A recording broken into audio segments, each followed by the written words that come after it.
a conductive wire, and you were so electric. I had no say when you came so near and just passed right through me.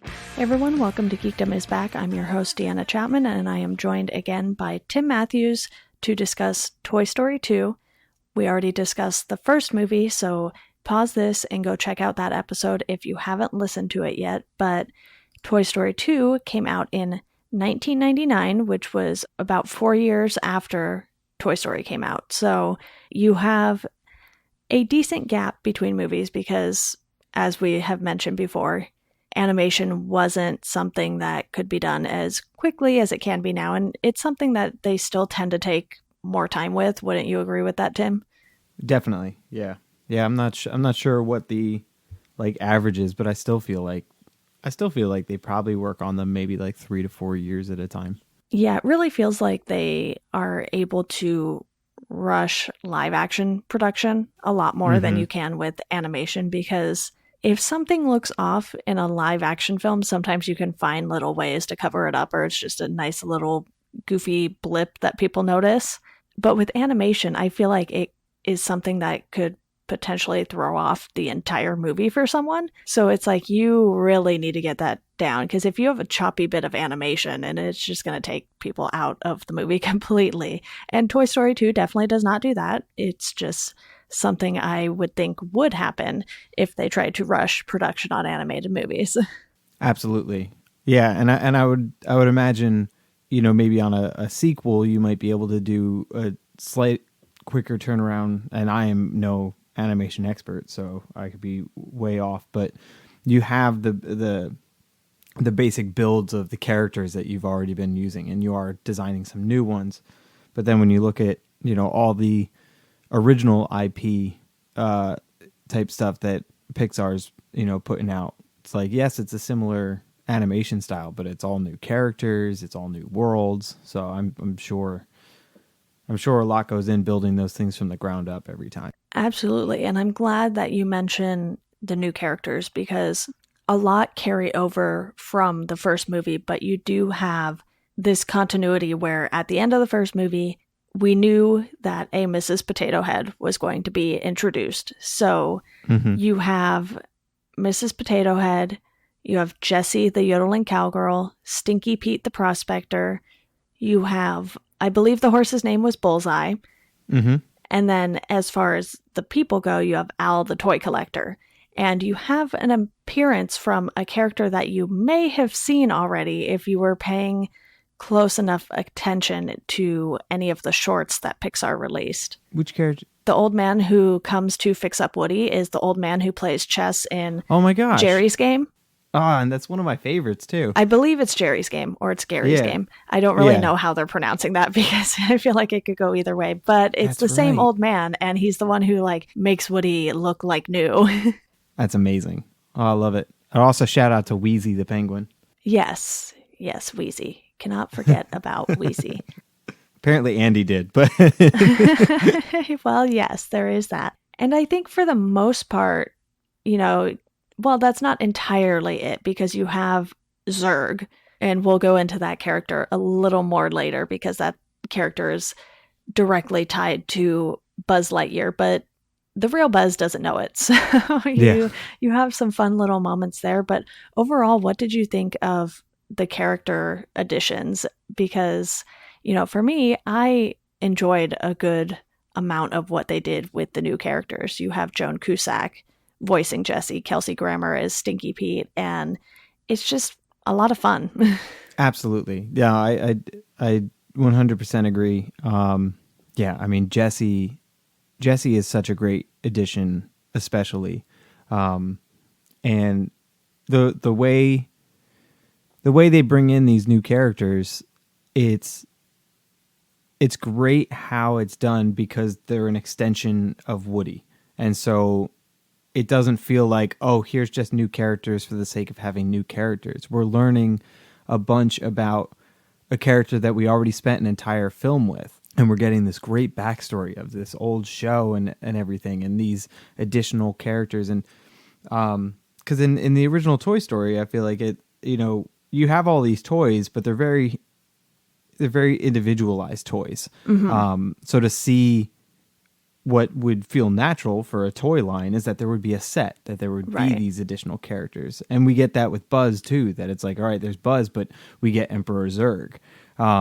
And I mean, of course, Kelsey Grammer is incredible as Stinky Pete. It was great having, even though it doesn't seem like it throughout the majority of the movie, it was great having, I feel like, a proper villain in the movie, because I feel like Sid was a bad kid, but I feel like he almost had like a henchman like level to him, because he wasn't too bright, you know. He didn't have necessarily a huge plan built together. But then Stinky Pete was like, this whole time, you know, it was like he was, you know, working the strings, you know, behind the scenes, like turning the TV on so that Woody almost gets caught and stuff like that. Right.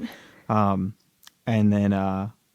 then, you know, Bullseye doesn't talk much, but he's great and a lot of fun, Yeah. So I definitely really enjoyed the new characters. Al really is the new Sid, though, when you think about it, because That's like true. you said, Yeah. Stinky Pete is the one pulling the strings. He does not want to go back in storage, and neither does Jessie, but Jessie isn't manipulative about it. She's just very outspoken about it, which is probably the better way to go about trying to get what you want from Woody. But Yeah, I feel like hers is more trauma based. Like, you know, she was abandoned on the side of the road. Yeah, and with Al, you know, he's an adult who literally steals a toy from a yard sale.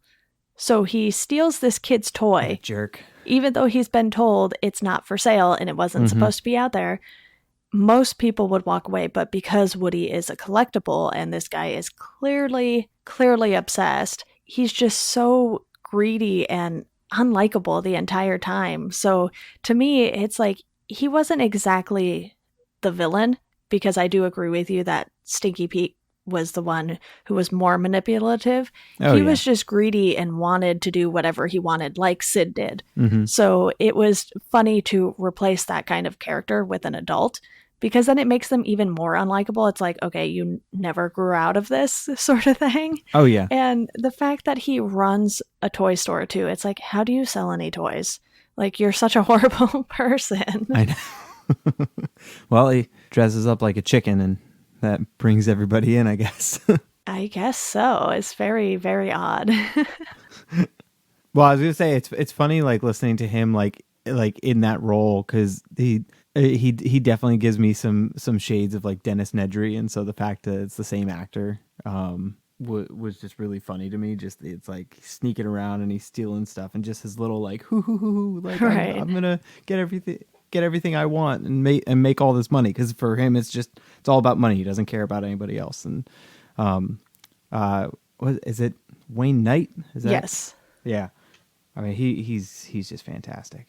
I agree. And while we're on the topic of Al, why don't we go ahead and dive into the story? Because Yeah. Al is really the person who kicks off the story for this movie by stealing Woody from the yard sale. You know, at the beginning, you have all of these toys and they're worried about, you know, who's going to be plucked out of Andy's room and thrown in a yard sale box. And Wheezy is really the only one, because, you know, his squeaker is broken, basically. So It's so heartbreaking. he was shelved, and apparently getting shelved is not a good thing, because Woody gets shelved when Andy is playing with him and accidentally rips his arm. But it seems like Andy's mom knows that Woody means something. There's some sentimental value there, because if I'm not mistaken, at the yard sale, she mentions that it's been in the family sort of thing. Like, oh, yeah, we wouldn't put this out for sale because it's, you know, a family toy. Yeah. And it seems like that's the most accurate, because when we find out more about Woody and the fact that he had his own TV show. It's an old show. Yeah, it's a really old show, because it's literally him as a puppet on strings. Yeah. You know, they couldn't even like CG the strings out of it or anything like that. Yeah, and it's you know, it's in black and white. It very much has like a Gunsmoke feel to it, you know, like an old Western TV series, except with puppets.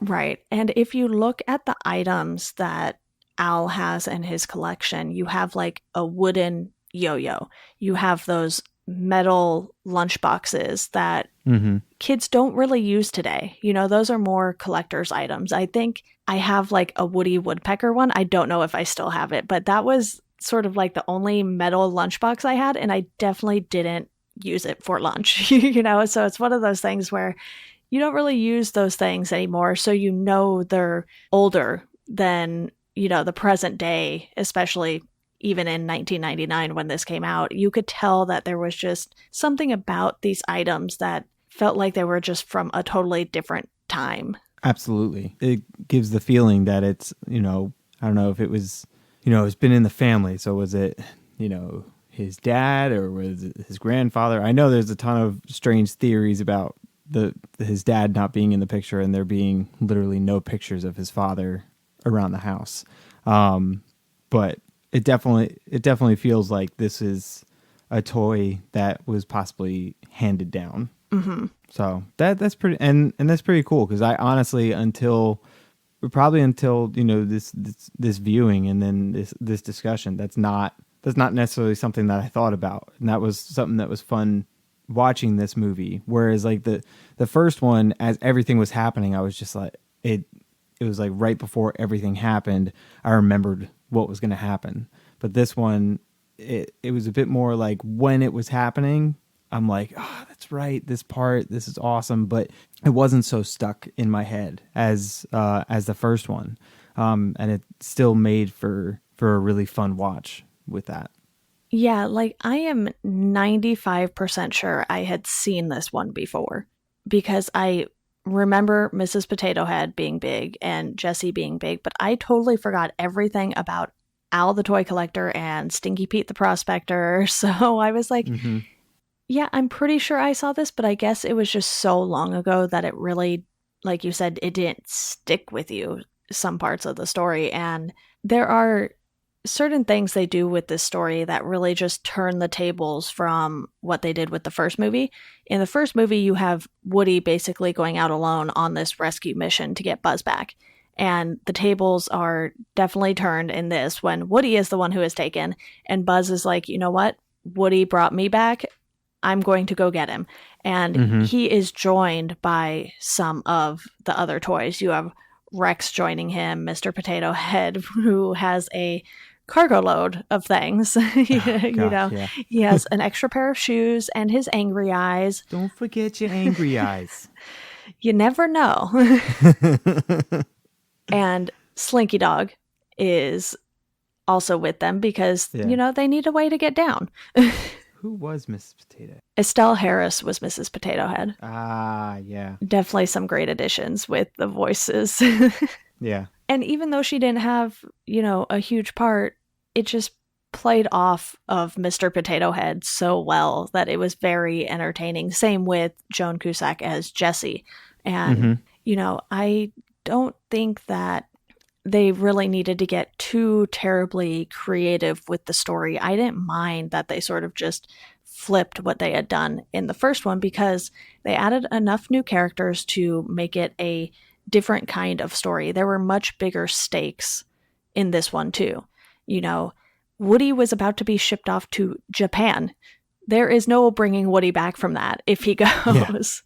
Yeah, and it was even though it's like a lot of sequels are kind of the first one redone with a bit of a twist in there.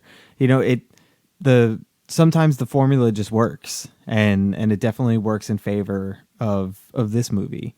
Like you said, the addition of the other characters and upping the stakes, like it definitely adds enough new feeling to it so that it's still a ton of fun and doesn't feel, you know, completely familiar to the first one. And then when you have Buzz, you know, going to save Woody, you have Buzz getting the opportunity to be the hero for Woody and returning the favor. But then also Buzz going after him has good intentions the whole way through. Whereas in the first one, Woody comes around and then wants to help them both get back. So it's similar, but there's enough different, and it still feels natural for the characters. And these are what's fun is that these are toys. Like the stakes shouldn't be huge at all, and so it's just like when these things happen, it's the end of the world for them, and and so the juxtaposition is, I think, is what makes these films work so well. That on top of obviously the characters and the great cast and everything like that.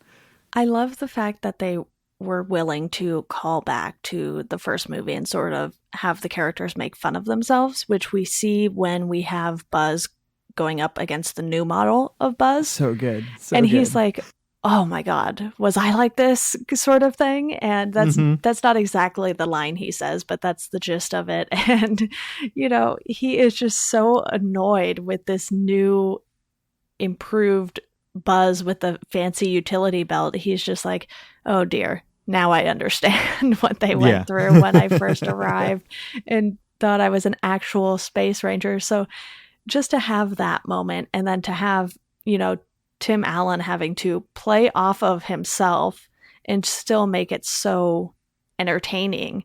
I was just like, they totally nailed the tone for this movie. Like you said, it's not supposed to be so high stakes because it's a movie about toys, but in a way, they still do raise the stakes without making you feel like you're watching something super intense.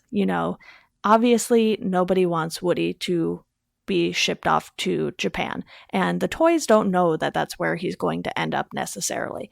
They just know, hey, our friend is gone, we have to go get him back. And then they bring back more toys with them. So you have this group of toys, and when they cross the busy street, only to find out that Woody is back across the street and all the chaos that they cause without realizing it. That was just such a nice The accident moment. is insane. Yeah, but it was such a nice moment because the toys are so oblivious to anything else other than trying to help Woody. Absolutely. Yeah, no, that's such a funny sequence. And the entire toy store is such a fun sequence. Like the Barbies, the Barbie, like giving them the tour around the store, and they get to the Buzz Lightyear aisle, and she gives like some trivia about how the toy stores didn't order enough, so now there's like just an entire row of them.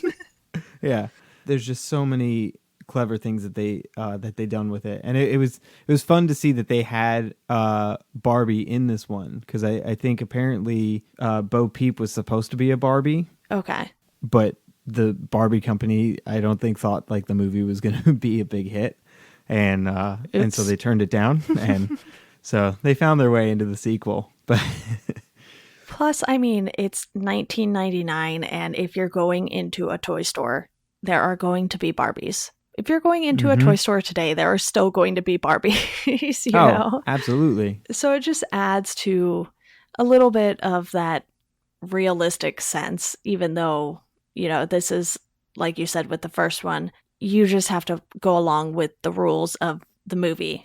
Yeah. Because not everything is going to be realistic, but they do add in those moments where it's like, okay, it's realistic that the mom would go into the room, pick some things out for the yard sale, because clearly Andy has a lot of toys. Yeah. And not having seen the third one, and with the fourth one coming out soon, they have to add something to each movie. They can't just keep it exactly the same necessarily. So, I know that Toy Story 3 is more about Andy going off to college.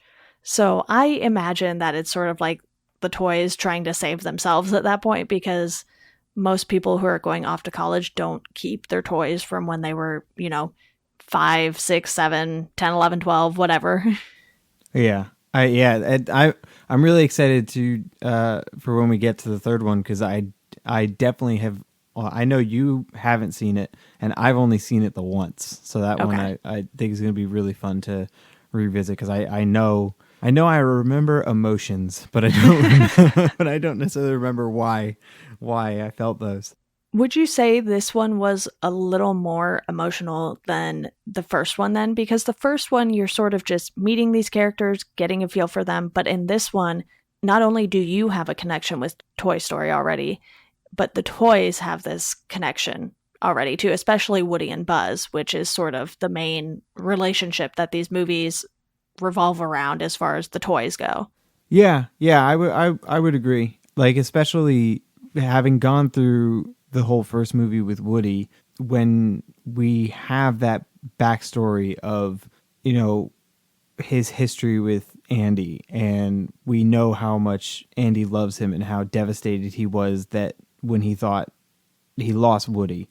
To then see the setup in this one where Woody, you know, has that nightmare, that, you know, Andy's just gonna, you know, say bye to him and throw him away and not play with him anymore. All the way to when he's with Jesse and that whole crew, and he's still grappling with, oh my gosh, like here's this new crew and I'm having so much fun, you know, why wouldn't I want to go off with them? But he's still struggling with the fact that he's Andy's toy and he wants to go back to Andy. So I feel like having gone through the entire first movie, it adds more weight to his internal struggle that we are going on in the journey with this one. And then I had completely forgotten about the segment of Jesse's backstory, and that song is heart-wrenching. Yeah, I do think that moment went on just a tad too long because Yeah. you revisit the same location twice and it's like they kind of linger on it a little too long the second time, and I'm like, okay, where are they going with this? And then they, you know, leave Jesse in the donation box for the truck that's there, which seems like a very odd place to be taking donations on the side of the road there, because it looks like it's in the middle of nowhere. Yeah, when she was first driving up and then she gets out of the car, like that's when I started to remember. I'm like, oh, that's right. She puts the box, like, you know, on the side of the road. And then I'm just like, wait, why is she putting a box on the side of the road? That is a really weird way to just like drive all the way out here and put a box of your toys out on the side of the road. And all in this, you know, small period of time that the song is happening, I'm trying to figure it out. And I'm like, oh, does she put the box down and then put a sign that says just free toys? I think I remember that. No, that can't be right. And then when it pans around and there's just this random truck there, but there's no house nearby, it doesn't seem like. So it's just like, yeah. It was weird. It's just like, yeah. So, but I guess, you know, it drives the point home enough. It was definitely this movie's, I don't know the names of the songs, but when Buzz tries to fly to the window, right, and he falls, this was definitely like this movie, when you're looking at stuff that, you know, this movie is taking from the first one and kind of revisiting in its own way. That was definitely the replacement for that one, and it was a good scene, but I don't think it was as strong as the Buzz Lightyear one. Yeah, like I said, for me, I think it just went on a tad too long, and the truck was a little confusing because when we donate stuff now, you know, you either leave it on the curb in front of your house and someone comes and picks it up because you have, you know, the little postcard or whatever. You take it down to like Goodwill, Salvation Army, what have you. Or I don't know if you have this where you are, but sometimes in certain parking lots, there will be like donation boxes. And it's just like, you know, they take clothes, shoes, whatever, and you just dump it in that box and they come pick it up however often they come pick it up. Yeah, we have something like that. I don't know what the rules are for it, but I've definitely seen them. So it was just a little odd, and I was like, oh, I did not remember that being what this turned into at all. And, you know, I think for the most part, though, the story was really strong again in this one. And we get another moment later on when Zurg chases them basically to the apartment building. And he's fighting with the new and improved Buzz. And there's this like Star Wars moment where Oh, Zurg absolutely. reveals that he's Buzz's father, and Yeah. then they're playing catch later outside, and I was just like, Yeah. this is so wacky, but you kind of love it at the same time. And you know, the nod to Star Wars is just really funny because if I'm not mistaken, 1999 was around the time the prequel Phantom trilogy Menace. started coming out. Yeah. Yeah. That was the year Phantom Menace came out. So that was clearly nicely timed. Yeah. Yeah, no, that whole thing is absolutely hilarious. I love the addition of Zurg. And I love, right before that when, Buzz, the real Buzz shows up at Al's penthouse, and he's like, "I'm the real Buzz," and they have this whole thing, and you think, "Oh, you know, I know where this type of storytelling goes. They're gonna have a little skirmish again, just like in the toy store." And I love that instead it just subverts the expectation, and Buzz just Lifts his foot. yeah, he hits the helmet, so it's the callback to the first one where he's like, Yeah. he can't breathe and everything. And then while he's doing that, he just lifts his foot, and he's still struggling on the floor, and then and everyone else is just like, "Oh, it's Buzz." Yeah, the toys' reactions to certain things are just so funny. They're like, "Oh yeah, okay, great, let's go." Yeah, it's like, glad we wrapped that up. Even when the other Buzz is like, "I don't understand what's going on," and so the real Buzz just plays into his story a little bit, and he's like, "It's a code such and such," and he's like, "Oh, really?" So he's like, "Yep," and then he's just on board with the team. He's like, "All right, yeah," Yeah, and then of course, yeah, and then when they're running out, and then there's Zurg, and it's amazing. Which that whole thing, like with Rex trying to learn how to beat him in the video game, and then it's like, "Oh, the secret passage is in the shadows to the left," and that's how he finds the grate on the side to get into the building. And that the whole opening, like we haven't even touched on that opening. I love that whole like video game intro. Yeah. The opening credits are a great I feel like they're a mix of a callback of like the original Superman opening credits and Star Wars. Okay. But then that whole sequence is just so cool, and I was talking about it with my friend. Like, we always wanted a Buzz Lightyear game, like basically like just like that. And I know they had like a Buzz Lightyear game, like that came out. I don't remember it that much, but I don't know. Like if Naughty Dog or somebody wants to make a full modern console version of a Buzz Lightyear game, I'd be into it. Flipping over Zurg like that. That the whole sequence is great. And then of course when he gets shot, and then it's just like, I can't press jump and shoot at the same time. Yeah, Rex. Oh, poor Rex. I love it. One of the other new characters we didn't really mention yet is the actual puppy. Because, the puppy isn't in it a ton, but clearly the puppy likes the toys, whereas most puppies would eat the toys. So you have Woody, teaching the dog to play dead, and then the dog doesn't do it with Andy, which was really funny. The dog just runs under Andy's legs and leaves the room. Yeah. He's like, "Oh, no, done playing with my friends. I'm going to leave now."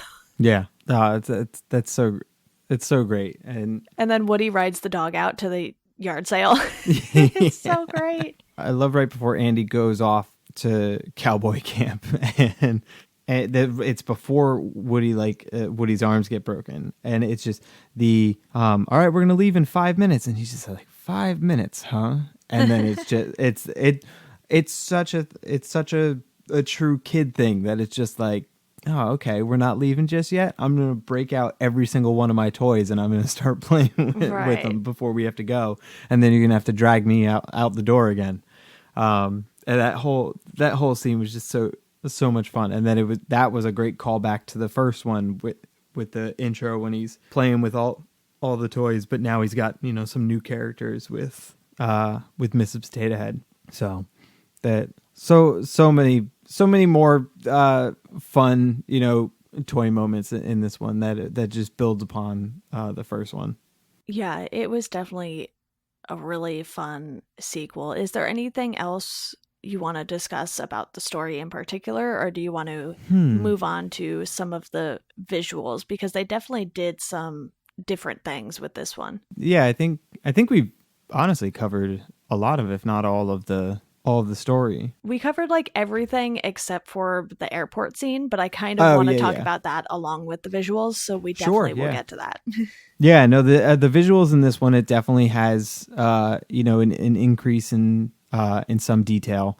Definitely I think the backgrounds in this one, I think are stronger in this than they were in the first one. So that's definitely been an increase in quality. You can see how they found, here's all the stuff that worked in the first one, and we're gonna hone, some things here and some things there. So it's a bit more well-rounded, even though the first one is still great. But I was still very impressed watching this one. Yeah, one scene you mentioned earlier was Woody falling through the trash can. And I thought that was something that was so different from the first movie. It really stood out. And I don't mean that in a bad way. It was just something different visually that I wasn't really expecting because I didn't remember it. That little bit of like the nightmare storytelling was a nice addition to this one of trying something different that the first one didn't have. Yeah, that the opening video game sequence, the graphics in that were incredibly smooth. I was very, very impressed by that.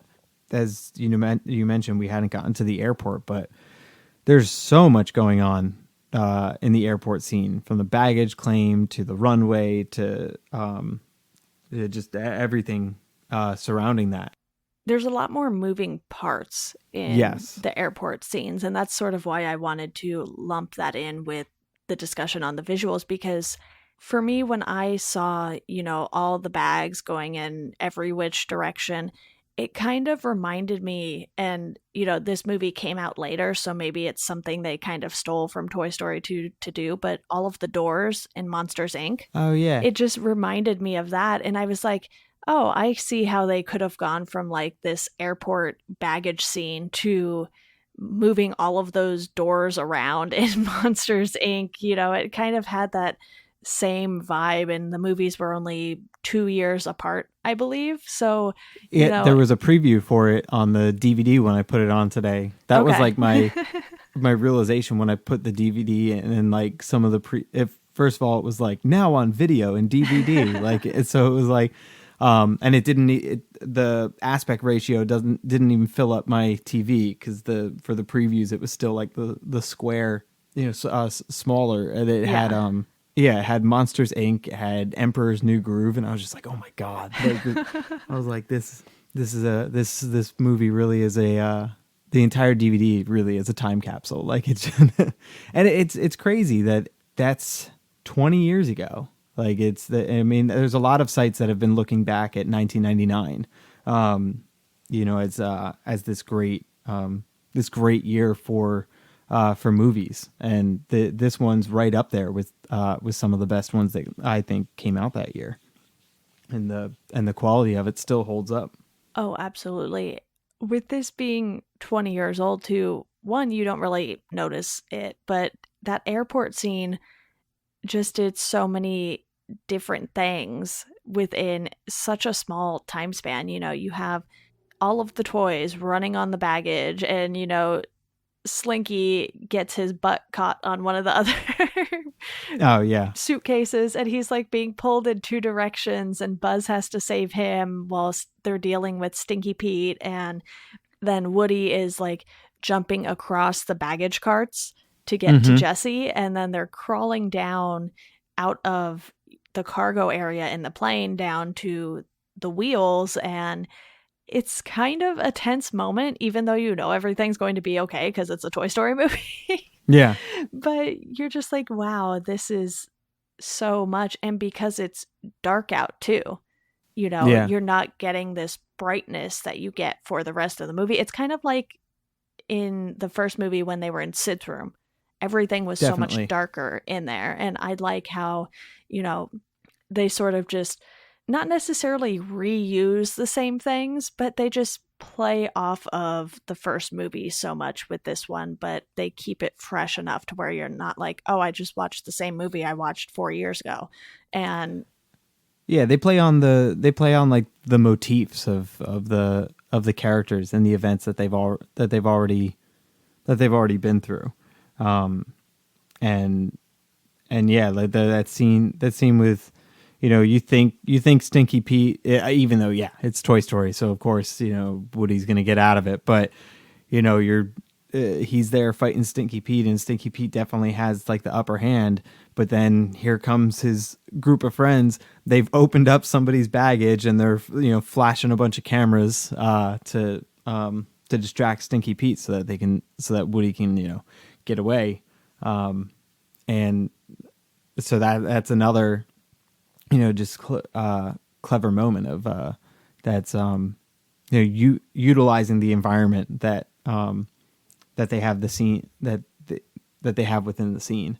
And yeah, I don't 100% remember exactly where I was going with that, but it's great. Sometimes I just get lost, like thinking of the movie, and I'm just like, it's the nostalgia. It's just so much fun that I then just lose my train of thought. Totally understandable, but let's dive into the box office numbers real quick, because they up the budget significantly with this one. The budget was $90 million. What the first one was, what, 30? I think it was like in the 30 to 35 range, which, was still a lot at the time, but to more than double it. And obviously they probably had to do that because maybe the actors who signed on didn't know how successful it would be. Pixar didn't know how successful it would be. And I'm sure, Tom Hanks, Tim Allen, they got more money for the second one without a doubt. And so would some of the other cast members, plus bringing on Joan Cusack, Kelsey Grammer, Wayne Knight, all of these other people. That's going to add to your budget, but I wouldn't say that's the most significant addition. Maybe I think they did spend more money on the animation with this one. Plus, it's a little longer. The first one was about an hour and 20 minutes, and this one was a little over an hour and a half. So just even adding, 10 to 15 minutes of animation, that's a lot of time you're going to spend working on those 10 to 15 minutes. Plus, they had all of those bloopers at the end, which they didn't do with the first one. So you are spending time, doing all of these takes on purpose for the bloopers, because it's not like you can have real bloopers in an animated film. Right. You have to create those intentionally, which, by the way, I really enjoyed. Oh, absolutely. It's when that happened, I had forgotten that Pixar did that, because I don't think they made you watch the credits before Marvel did. Yeah, and I could be wrong, but I don't think like a lot of the recent Pixar ones, do they all still do bloopers, or? I don't know. I didn't recall noticing any with Coco, but maybe that's because it already took them so long to make Coco. They were like, nah, we don't have time for this. I also feel like Coco's not really a blooper type movie. No, not really. But I had forgotten that the bloopers were in this one, and I was cracking up. So that was definitely an addition to this one that, like you said, I thoroughly enjoyed. So I'm glad they took the time to do that. Yeah, and the movie ended up making almost $500 million. So clearly, there we go. The bump in the budget paid off. It came in just under $500 million, and for 1999, that's a lot. That's not Avengers money, but it doesn't need to be either. Mm-hmm. Do you have? If not, I'll pull up Google real quick. Do you have like the top grossing of 1999? I do not, but we can do some live follow-up on that. Yeah. And I mean, a lot of good movies came out in 1999. I imagine Star Wars takes the top spot just because it's Star Wars. Yes, Star Wars made over $900 million. So there is that. Yeah, Star Wars was number one, Sixth Sense was number two, and Toy Story 2 was number 3. Yeah, so it made Disney a lot of money. Not quite as much Yeah. as The Sixth Sense, which is apparently a Disney movie. I don't think I ever noticed that, but Wait, really? it lists Disney as the distributor. So, Oh, yeah. Disney All had right. 3 movies distributed in the top 5 because then Tarzan is at number 5 too. So, Yeah. Disney is always raking in the money, and I'm not too terribly worried about it. So, I mean, No. I know some people are worried now about how much Disney has bought up, but, in 1999, they were just giving us really good movies, whether it was through Disney or through Pixar. Mm-hmm. They just were killing it in the 90s. So, Yeah. it's not surprising that Star Wars beat everyone because, Star Wars had just come back. It's like, Oh, yeah. That was the first time it came back. yeah, and it's no different than 2015 when The Force Awakens came out. Mhm. People got so excited that it just blew everything away at the box office. And And that one was Disney. yeah, yeah, so they just have all the money. But, I think we can dive into some quick final thoughts here because Yeah. for me, as much as I really, really like this, I think I still like the first one better just because of what it meant as a movie and what it did for animated movies as a whole. Yeah, I'm right there with you. Like this is definitely this is a super fun sequel and I really enjoy all the additions that they brought to it. Yeah, the first one, I mean the first one is still kind of so untouchable. Like it's still, I'm interested to rewatch the third one and see where that one falls, but this, I mean, Toy Story 1 is still in my, top 5 of the probably top 3 if I really thought about it of Pixar movies. Like that, the first one still just has not been, overthrown from that high standard because it just for what it was in the technology, in, storytelling and animation, with it changing the entire landscape to it being the standard now, to the fact that it's just a great simple story that's got a ton of heart, a lot of laughs, and Tom Hanks. And I mean, I feel like I haven't given Tom Hanks enough love in both of these podcasts. I really love Tom Hanks, so I just need to say that. I feel like I talked a lot about Tim Allen in the last one, and I love Tim Allen, I do. But Tom Hanks, he's a national treasure. So that just needs to be said. That's in my final thoughts. Yeah, well, Tim, another fun conversation, and clearly you will be back on for Toy Story 3. I don't know how soon we will get to that. I will hopefully be watching it soon since, I think by the time everyone is listening to this, Toy Story 4 will be out. So, go rewatch Toy Story 3, go watch Toy Story 4, and we will be back with podcasts on both of those at some point. Absolutely. Can't wait. You can follow the podcast at Geekdom Pod on Twitter, Welcome to Geekdom on Instagram. We're also on Facebook at Welcome to Geekdom. If you could rate and subscribe to the podcast, that would be a huge help to us. You can do that on Apple Podcasts, Google Podcasts. You can find this in lots of different places, and just share it with some friends. Get the word out there. And as always, thank you all for listening, and we hope you enjoy the rest of your day.